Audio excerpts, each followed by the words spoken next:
Leo tunazungumzia tatizo la kuoza kwa kitako. Kuoza kwa kitako ni hali ya tunda kutokea doa la kahawia kisha hubadilika rangi na kuwa jeusi au laini na hatimaye tunda kuanza kuoza. Dalili za kuoza kwa kitako. Dalili ya kwanza, chini ya tunda hutokea doa la kahawia na jeusi au laini. Dalili ya pili, mmea unaonekana mzuri kwa juu lakini matunda yaliyoathirika na sehemu iliyoathirika inaweza kuwa kavu au laini, na wakati mwingine tatizo hutokea hata matunda yakiwa bado madogo. Sababu zinazopelekea tatizo hili kutokea. Kuna sababu kuu mbili muhimu zinazopelekea tatizo hili kutokea. Sababu ya kwanza ni upungufu wa calcium. Sababu ya pili ni kutokuwa na mpangilio mzuri wa umwagiliaji. Tukianza kwa sababu ya kwanza ni upungufu wa calcium.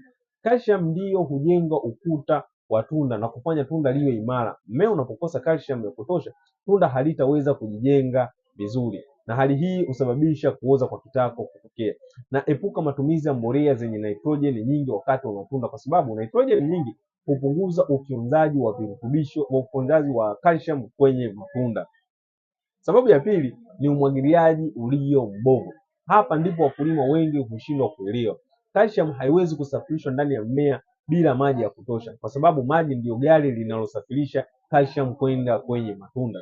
Ukipunguza maji au kutokuwa na mpangilio mzuri, basi tunda halitapata calcium ya kutosha na tatizo hili la kuoza kwa kitako litatokea. Na hasa kipindi cha kiangazi tatizo hili huwa ni kubwa, kwa sababu mmea hautapata maji ya kutosha.